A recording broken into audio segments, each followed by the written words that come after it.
This video is part of the MSAD 46 Educator Effectiveness Series. This video itself is on observations and evaluations, and in particular looking at the timelines that are involved for the different categories of our educators throughout our district. It's important to remember that when we're talking about effectiveness, effectiveness is that bridge between what the teacher does and what the student knows and what the student can do.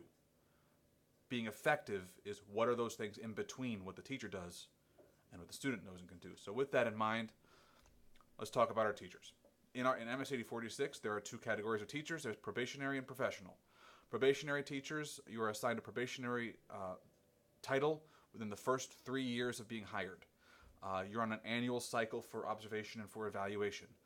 After 3 years, when you get into basically your fourth year within the district, you become on the professional cycle. And that goes from an annual cycle to a 3-year cycle.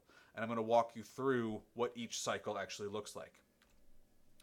So as I said, a probationary teacher is observed and evaluated on an annual timeline. Between September and October, the educator, the teacher, is responsible for these basic things to happen along with their evaluator or observer or administrator. The first to go through the self-assessment, part of the annual growth plan that is developed by all teachers. They have a conference with their evaluator, administrator. That conference will be to discuss the overall goals, what are going to be the elements that are going to be looked at over the course of the year, part of the Marzano teacher model, and also as a reminder to look forward to be also integrating into things like effective technology integration, student growth, and surveys to figure out, make sure that we're getting the level of student voice within our system. In that time, in September, October, there'll be a pre-conference about what the observation is going to be looking for. This is a pre-scheduled observation. The formal observations are pre-scheduled. So what's going to be looked for, what elements are going to be looked at in the observation. There will be the formal observation that happens, and then there'll be a post-conference on that observation, on that formal observation, looking at the elements that were chosen by the educator in their self-assessment and in their beginning of the year conference with their observer or evaluator. From December to January, the process repeats with the exception of the self-assessment. Go through another pre-conference, a formal observation, and a post-conference. This is all based on specifically highlighted elements that have to happen. There also can be informal observations, walkthroughs that happen along the way, all of which is collecting observational data about the effectiveness of the educator in process with the students. So from December to January, you have your second formal observation, and from March to April, you have your third. So as you'll see, every year in your probationary experiences, you'll have 3 formal observations, along with a number of informal observations, peer observations, etc. The difference in March to April is this is where the summative rating comes into play. Every year as a probationary teacher, you will get an overall summative rating on all the different criteria of our evaluation system. And based on those ratings, the administrator and evaluator will make a recommendation to the superintendent in and around April for continuing employment. The superintendent needs it around that time to be able to make sure that it goes with the board, and that probationary teachers who will not be asked back part of our system have enough time to go and get all the ducks in a row. So the probationary timeline is a bit accelerated because it really ends in and around April. And this, again, every year for the first 3 years of being employed within the district. Now, a professional teacher who's been here more than 3 years is on a multi-year timeline, and it looks very different. Because in year 1, everyone does the self-assessment again, that growth plan that happens at the beginning. There's a conference with the overall administrator to say, what are you going to be working on this year? What are you looking at? What are the goals you're looking for? And at a minimum, there are going to be 2 informal observations that happen. That is a minimum. This means that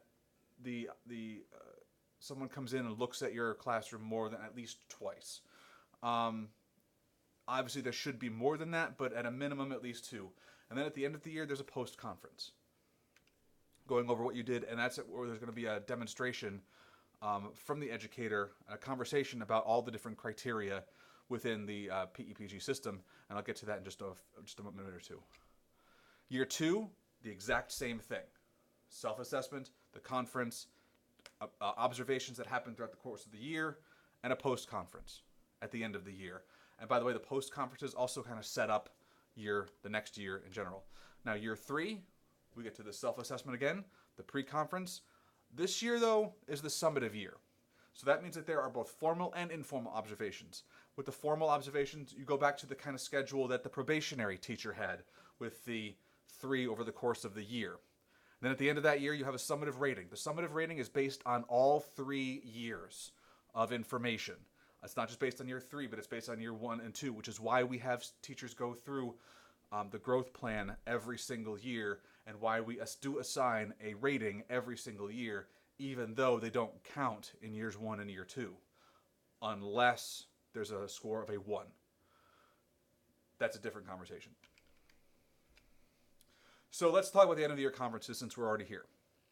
What happens in the end of the year conferences, there's a general goal review. What happened? Was it effective? What worked? What didn't work? The educator will present a portfolio or evidence of what happened during the year in regards to the multiple criteria of our PEPG system. Overall professional practice, which includes all observations. Deliberate practice. These are the targeted elements from the growth plan. By the way, those 2 areas are found, the data are found within iObservation. But the teacher herself will have to bring 3 areas of other criteria: student growth, effective technology integration, and the student survey. With those information are not in iObservation and the ratings have to be manually entered in. And so part of the overall end of your conference conversation is to say, where are you with all of this stuff? All of the criteria per year. Now, if, for example, I'm going to go and present my evidence at the end of the year, and I say, I just didn't do a student survey this year. I just didn't do it. What winds up happening is there's no evidence there. Because there's no evidence, I would be given the score of a 1. And a score of a 1, even in an off year, a year 1 or a year 2, would set me on the path of an action plan. And the action plan is going to be where it is very targeted, to be looking at making sure that those things get done, making sure that there is support for the educator to make sure, how much time can I say make sure? There are enough supports for that educator going forward that it gets improved, that those things do happen. So my next year would be making sure that student surveys did happen. If I went a second year in a row and didn't do a survey, then that would be, again, score of a 1, and 2 1s in the same category in 2 years can result in termination of employment. And so that's part of the ratings that happen in this end of year conference. Normally for professional teachers, we don't necessarily have those conversations until year 3, unless something happens in year 1 or year 2 that just becomes overall absent.